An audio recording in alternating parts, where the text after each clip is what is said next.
శుభ్లి గారు నమస్తే సార్. నమస్తే అన్న. సార్ మనం ఇన్నాళ్ళు ఆన్లైన్లో చేస్తూ ఉన్నాం విర్చువల్గా, ఫస్ట్ టైం మీతో face to face. Very nice meeting అన్న. Thank you very much sir. అంటే మీరు ఎంత బిజీగా ఉన్నారు అంటే నేను చూస్తూ ఉన్నా పొద్దు నుంచి, నేను ఆల్మోస్ట్ లైక్ 2 hours వెయిట్ చేస్తా ఉన్నా మీకోసం. Sorry no I'm happy for that అండి, ఎందుకంటే మీరు ఎంత బిజీలో కూడా మాకు టైం ఇచ్చినందుకు. చెప్పనా ఏంటి సార్ అంటే నేను బయట కూర్చున్నాను, మాట్లాడుతూ ఉన్నాను, అంటే అందరూ మాట్లాడుతుంది ఏంటంటే రకరకాల ముస్లిమ్స్ ఆర్గనైజేషన్స్ ఉన్నాయి. అసలు ఎన్ని ఆర్గనైజేషన్స్ ఉన్నాయి సార్, అండ్ ఎస్పెషల్లీ ఏంటంటే అన్ని ఆర్గనైజేషన్స్ ఉన్నా డిఫరెంట్ పీపుల్తో మాట్లాడుతూ ఉన్నా అందరూ కూడా ముక్కమ్మడిగా తెలుగుదేశానికి సపోర్ట్ చేస్తూ ఉన్నారు. ఏంటి, ఎందుకు ఎప్పుడు లేనిది ఇప్పుడు అంత స్పెషల్గా? మిత్రులందరికీ కూడాను నమస్కారం అండి. మన ఈ ఛానల్ మాధ్యమం ద్వారా చూస్తున్నటువంటి ప్రతి ఒక్కరికి కూడాను ఇక్కడ మనం ఒక విషయం గమనించాలి సార్. అదేంటంటే బంగారం మీరు తీసుకెళ్ళి ఎక్కడ పెట్టినా కానీ అది మెరుస్తూనే ఉంటుంది. డైమండ్ ఎక్కడున్నా కానీ దాని విలువ తగ్గదు. కాబట్టి ఈ రోజున నేను ఈ బంగారం డైమండ్ అని చెప్పేసి నేను పోలుస్తుంది మా పెద్ద ఆయన్ని, గౌరవ నారా చంద్రబాబు నాయుడు గారిని. ఆ వ్యక్తిత్వం ఎలాంటిదంటే ఆయన చేసేటటువంటి డెవలప్మెంట్ యాక్టివిటీస్ కానివ్వండి, ఆయనకి ఉన్నటువంటి ఏదైతే స్వతహాగా ఉన్నటువంటి ఒక సెక్యులర్ డెమోక్రటిక్ ఫేస్ కానివ్వండి, దేశంలోనే కాదు ప్రపంచవ్యాప్తంగా కూడాను ఒక గుడ్ అట్మాస్ఫియర్ అనేది ఆయన చుట్టుపక్కల ఉంటుంది. ప్లస్ ఆయన క్యారెక్టర్ కూడాను అలాగే ఎస్టాబ్లిష్ అయ్యాం. సో ఇవాళ రోజున ఏంటంటే నేను ఏదో 1-2 ఆర్గనైజేషన్ సపోర్ట్ చేస్తాయేమో అని, అది కూడాను కొంచెం కష్టం అవుతుందేమో, ఎందుకంటే బీజేపీ ఉంది అని చెప్పేసి అనుకున్నాం. బట్ బీజేపీతో ఉన్నా కూడా కానీ గతంలో ఏ రోజు కూడాను నారా చంద్రబాబు నాయుడు గారు ముస్లింల యొక్క ఏదైతే ఆర్థిక, సామాజిక, మతపరమైన, రాజకీయ అంశాల్లో ఏ రోజున కూడాను ఆయన వేరే చూపుతో చూడలేదు, తగ్గించి చూడలేదు. ఎందుకంటే ఇప్పుడు భారతదేశంలో మొట్టమొదటిసారిగా ఇమాం మరియు మౌజన్లకు గౌరవ వేతనం ఇచ్చినటువంటి ఘనత నారా చంద్రబాబు నాయుడు గారు. దీన్ని గ్రహించి ఇమాం ఆర్గనైజేషన్ అని చెప్పేసి వాళ్ళు ముందుకు వచ్చి వాళ్ళు అసలు ఇటువంటి వ్యక్తిని మనం సన్మానించుకొని మనం ఇచ్చేప్పుడు తప్పదంటే ఆయన ఎదురుగా వాళ్ళని సన్మానించి పాపం చేసినటువంటిది. అలాగే ఈ రోజున హజ్ హౌస్, దేశంలోనే ఫస్ట్ హజ్ హౌస్ నిర్మాణం అనేది హైదరాబాద్లో జరిగింది. హైదరాబాద్లో ఉన్నటువంటి హజ్ హౌస్ ఒక పెద్ద మాన్యుమెంట్ లాంటిది అది మనకి. దాని తర్వాత మీరు చూసుకుంటే కనుక అక్కడ సరిపోక మళ్ళీ ఆంధ్ర సపరేట్ అయిపోయిన తర్వాత, తెలంగాణ సపరేట్ అయిన తర్వాత ఆంధ్ర నుంచి మీకు కడపలో మళ్ళీ ఇంకో హజ్ హౌస్ నిర్మాణం చేశారు. మళ్ళీ అది సరిపోదని చెప్పేసి మళ్ళీ విజయవాడలో ఇంకో హజ్ హౌస్ కోసం అని చెప్పేసి శంకుస్థాపన చేశారు. ఇదంతా ఒక ఎత్తు అయితే కనుక గతంలో ఐకే గుజరాల్ గారు ఒక ఈ దేశానికి ప్రధానమంత్రిగా ఉన్నారు. ఐకే గుజరాల్ గారు ఆయన ఒక ఉర్దూ విద్యార్థి. యాక్చువల్గా ఉర్దూ భాష అనేది ముస్లింల భాష కాదండి. ఉర్దూ భాష అనేది భారతదేశ భాష, భారతదేశం యొక్క సంస్కృతి. అంటే పిన్ని తల్లి లాంటి వాళ్ళు ఉర్దూను, హిందీ. ఓకే. సో ఇటువంటి భాషని మనం ప్రోత్సహించాలి అని చెప్పేసి ఐకే గుజరాల్ గారు అప్పట్లో మొత్తం భారతదేశంలో అందరికి కూడాను, అన్ని రాష్ట్రాలకు కూడా ఒక విజ్ఞప్తి చేస్తారు. నాకు ఒక ల్యాండ్ ఎవరైనా అలొకేట్ చేస్తే ఏ స్టేట్ అయినా కానీ నేను లింగ్విస్టిక్ లాంగ్వేజ్లో first university Maulana Abul Kalam Azad national Urdu university హైదరాబాద్లో గచ్చిబౌలి లాంటి ప్రాంతంలో 200 ఎకరాలండి. ఎకరా, 2 ఎకరాలు, 10 ఎకరాలు, 50 ఎకరాలు కాదు, 200 ఎకరాలు ఇచ్చి ఇవాళ జస్ట్ 2 days బ్యాక్ వచ్చినటువంటి అప్డేట్ ఏంటంటే అదే మను అంటారు దాన్ని, అంటే మౌలానా అబుల్ కలాం ఆజాద్ నేషనల్ ఉర్దూ యూనివర్సిటీ. ఆ మనుకి ఏదైతే మన లాయర్ కోర్స్ ఉంటుంది కదా, లీగల్ ఏమంటారు దాన్ని, లాయర్స్ కోర్స్, దాన్ని ఏమంటాం, ఎల్ఎల్బి. ఓకే, ఉర్దూలో ఎల్ఎల్బి శాంక్షన్ అయింది. నైస్. అంటే చూడండి, ఒక వ్యక్తి యొక్క దూరదృష్టి. ఇవాళ నుంచి ఏ 25 సంవత్సరాల క్రితం ఆయన దాన్ని ఎస్టాబ్లిష్ చేస్తే ఈ రోజున లా యూనివర్సిటీ కింద కూడా అది కన్వర్ట్ అవుతుంది ఉర్దూ లాంగ్వేజ్లో. సో అది ఏర్పాటు చేశారు. అది సరిపోక మళ్ళా రాష్ట్రం విడిపోయిన తర్వాత మళ్ళీ మీకు కర్నూలులో డాక్టర్ అబ్దుల్ హక్ ఉర్దూ యూనివర్సిటీ అని చెప్పేసి ఒక యూనివర్సిటీ ఎస్టాబ్లిష్ చేశారు. దానికి మళ్ళీ 144.9 ఎకరాల స్థలాన్ని కేటాయించారు. ఇదంతా ఒక ఎత్తు అయితే మళ్ళీ మీకు చూసుకుంటే కనుక 1985లోనే ఇదే తెలుగుదేశం పార్టీ హయాంలో Andhra Pradesh state minority finance corporation, అంటే ముస్లిం సమాజం వెనుకబాటుకు లోనవుతుంది, వీరికి మనం అప్లిఫ్ట్ చేయాలంటే కనుక ఖచ్చితంగా ముస్లిం సమాజానికి మనం ఒక కార్పొరేషన్ ఏర్పాటు చేయాలి. కార్పొరేషన్ ఏర్పాటు చేసి తద్వారా ఏంటంటే కొన్ని నిధులను కేటాయించాలి అని చెప్పేసి సపరేట్గా ఒక కార్పొరేషన్ ఏర్పాటు చేసినటువంటి ఘనత నారా చంద్రబాబు నాయుడు. ఇదంతా ఒక ఎత్తు అయితే కనుక మళ్ళీ మీకు ఉర్దూ లాంగ్వేజ్, ఉర్దూ యూనివర్సిటీ ఇవ్వడం ఒక రకంగా ఏంటంటే ఉర్దూ భాష అభివృద్ధి కోసం పాటుపడినటువంటి నాయకుడు. ఉర్దూ రాకపోయినా కూడా కానీ ఇది మనం స్పష్టంగా చెప్పవచ్చు. ఎందుకంటే ఉర్దూ లాంగ్వేజ్లో స్పెషల్ డిఎస్సి ఇచ్చాడు ఈయన. ఈ విషయాలన్నీ కూడాను ఇది చరిత్ర అండి. ఈ చరిత్రని మనం ఎవరు వక్రీకరించలేము. ఇవాళ రోజున ఎవరో ఏదేదో చెప్పవచ్చు, కానీ ఇవన్నీ వాస్తవాలు ఇవన్నీ. అదేవిధంగా ముస్లిం సమాజం కాస్త పేదరికానిలో ఉంటుంది, వీళ్ళు పెళ్ళిళ్ళు చేసుకోవాలంటే కనుక ఇబ్బందికి లోనవుతున్నారని చెప్పేసి 1996లోనే మండలం వైజ్గా, ప్రతి మండల్ వైజ్గా కూడాను ఎక్కడైతే ముస్లింల సాంద్రత, ముస్లింలు ఎక్కువగా ఉంటారో అక్కడ ఉర్దూ ఘర్ కమ్ షాదీఖానాలు, అంటే ఉర్దూ భాషాభివృద్ధి కోసం అది తోడ్పాటు అందిస్తూ, అదేవిధంగా ఈ షాదీఖానాలు అంటే పెళ్ళిళ్ళు చేసుకోవడానికి కానీ ఏమైనా ఫంక్షన్స్కి కానివ్వండి ఇలాంటి షాదీఖానాలు ఏర్పాటు చేసి మొత్తం దాదాపు ఈ రోజున రాష్ట్రంలో 560 షాదీఖానాలు ఉన్నాయంటే ఆ ఘనత మళ్ళా నారా చంద్రబాబు నాయుడు. కాబట్టి ఇవన్నీ ఏంటంటే మనం ఏదో అనుకున్నాము, కానీ నెమ్మదిగా ఎప్పుడైతే ఇవన్నీ కూడాను ప్రాచుర్యంలోకి వచ్చాయో, ఇవన్నీ కూడాను నేషనల్ లెవెల్కి, ఇంటర్నేషనల్ లెవెల్కి ఎప్పుడైతే వెళ్ళాయో వాళ్ళందరూ కూడాను ఒక కాస్తంత ఇదయ్యారు. సరే, ఇది ఒక ఎత్తైతే ఇప్పుడు రిలీజ్ చేసినటువంటి మేనిఫెస్టో, ఆ మేనిఫెస్టో ఒక నాయకుడి యొక్క చిత్తశుద్ధి, ఆ చిత్తశుద్ధిని స్పష్టంగా దాంట్లో అర్థం పడుతుంది. ఆ చిత్తశుద్ధి, ఈ నాయకుడి చిత్తశుద్ధి ఏంటి అనేది. సూపర్ 6 ఒకటి ఇచ్చారు. సూపర్ 6 కేవలం హిందువులకే ఇస్తారా, లేకపోతే క్రైస్తవులకు మాత్రమే ఇస్తారా? ఫ్రీ సిలిండర్ ముస్లిం మహిళలకు కూడా ఇస్తారు, 1,500 రూపాయలు ముస్లిం మహిళకి ఇస్తారు, 4,000 రూపాయలు 55 సంవత్సరాలు దాటిన వాళ్ళకి ముస్లిమ్స్కి కూడా ఇస్తారు. అలాగే మీకు చూసుకుంటే కనుక ఫ్రీ ఏదైతే ఈ మన బస్సు ప్రయాణం ఉందో, దాని తర్వాత పిల్లలకి నెలకి సంవత్సరానికి 15,000 రూపాయలు, ఎంతమంది పిల్లలు ఉండదు, ఇవన్నీ కూడా జనరల్ అందరికీ ఇచ్చేవి, అందులో ముస్లిమ్స్ కూడా వస్తారు.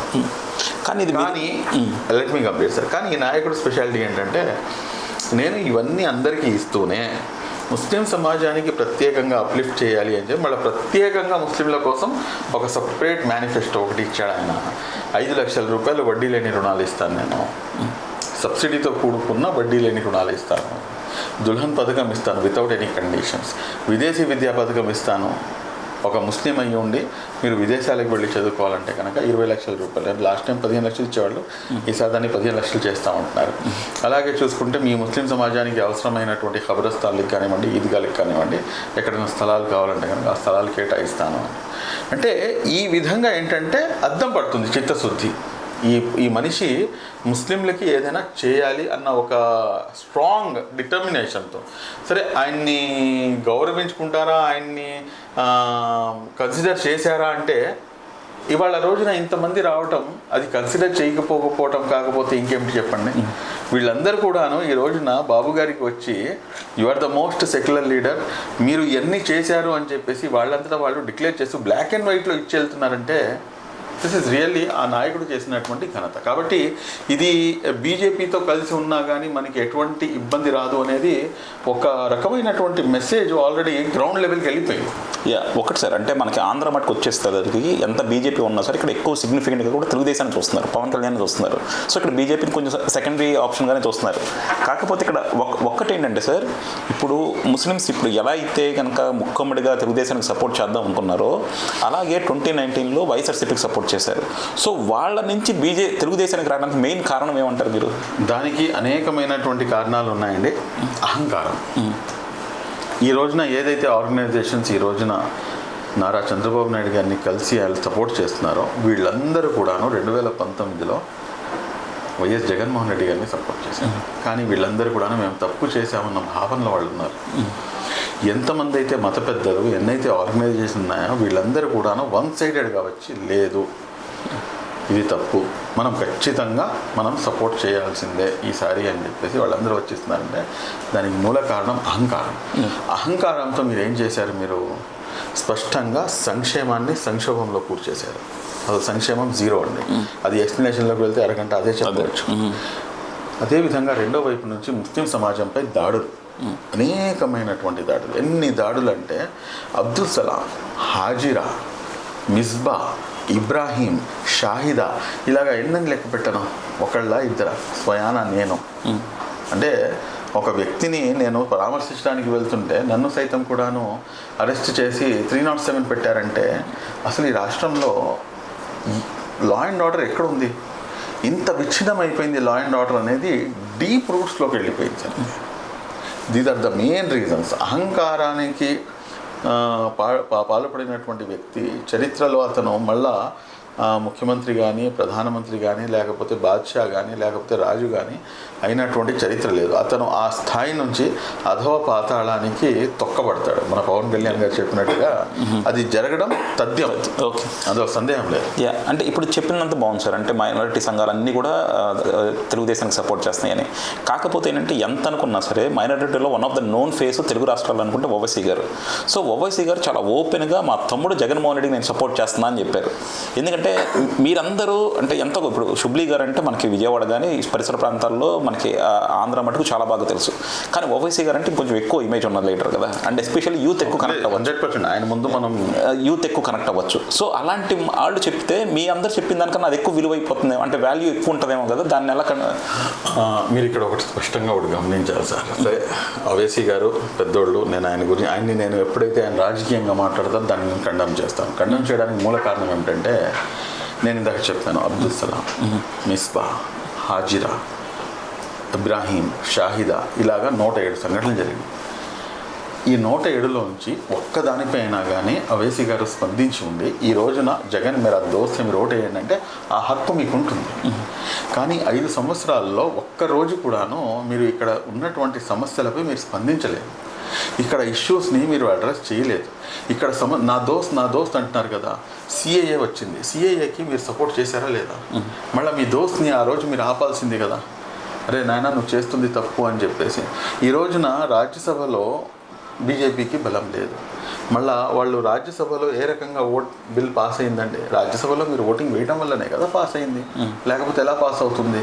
కాబట్టి స్పష్టంగా ఏంటంటే ఇక్కడ ఓవైసీ గారు ఆయన లిమిట్స్ ఏదైతే ఉన్నాయో ఆ లిమిట్స్ దాటి నా దోస్తే అంటాడు. నేను అనేకసార్లు చెప్పాను, మీ దోస్త్ అయితే మీ మిత్రత్వాన్ని మీ దగ్గర ఉంచుకోండి, అంతేగాని లేకపోతే వెళ్ళి క్రికెట్ ఆడుకోండి, లేకపోతే వాలీబాల్ ఆడుకోండి, లేకపోతే ఖోఖో ఆడుకోండి, లేకపోతే గిల్లిదండ ఆడుకోండి, అంతేగాని ఆంధ్ర రాష్ట్ర ముస్లింల యొక్క జీవితాలతో ఆడుకునే రైట్ అయితే ఓవైసీ గారికి లేదండి.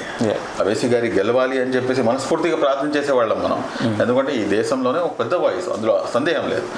అట్ ద సేమ్ టైం రెండోది ఇక్కడ పెద్ద కామెడీ ఏంటంటే మీకు ఓవైసీ గారి party all India Majlis Ittehadul ముస్లిమీన్కి చెందినటువంటి దాదాపు ఆంధ్ర రాష్ట్రంలో ఒక 10 మంది నాయకుల దాకా ఉన్నారండి, చిన్న పెద్ద కానీ. మళ్ళీ లాస్ట్ 20-25 ఇయర్స్ నుంచి 30 సంవత్సరాల నుంచి ఆయనతో పాటు ప్రయాణం చేస్తున్న వాళ్ళు ఉన్నారు.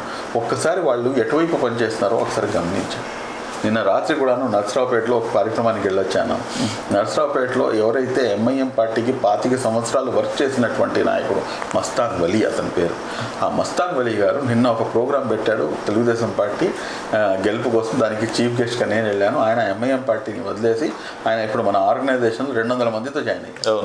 అంటే మీరు ఇక్కడ గమనించాల్సింది ఏంటంటే మీరు ఇక్కడ ఉన్నటువంటి నాయకులు, ఇక్కడ ఉన్నటువంటి ప్రజల యొక్క అభీష్టం మేరకు మీరు పనిచేయాలి, కానీ వారి యొక్క అభీష్టానికి వ్యతిరేకంగా ఇక్కడ ఉన్నటువంటి సమస్యలను మీరు తెలుసుకోకుండా వాటికి వ్యతిరేకంగా మీరు చెప్తే ఎలా వింటారండి ప్రజలు?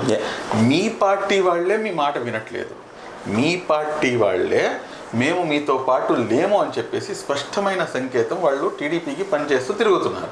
మరి అలాంటప్పుడు ఆయన మాట ఎవరు నమ్ముతారు చెప్పండి? సో అయిపోయింది, క్రిస్టల్ క్లియర్ అక్కడ. ఓకే, సరే sir, closing remarks last question ఒకటి. అంటే ఇప్పుడు ఆల్మోస్ట్ మనం ఎలక్షన్స్ దగ్గరికి వచ్చేస్తాం, ఇంకో 2-3 డేస్లో ఉండబోతుంది.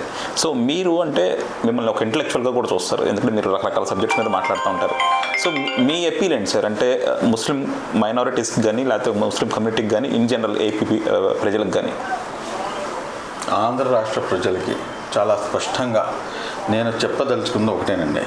ఆంధ్ర రాష్ట్రంలో ఉన్న 5 కోట్ల ప్రజలు కులాలకు మతాలకు అతీతంగా మా అందరిది కులం ఆంధ్ర కులం, మా అందరి మతం ఆంధ్ర మతం అని చెప్పేసి భావించి ఆంధ్ర రాష్ట్రాన్ని అభివృద్ధి వైపుకి పయనించుకోవాలి.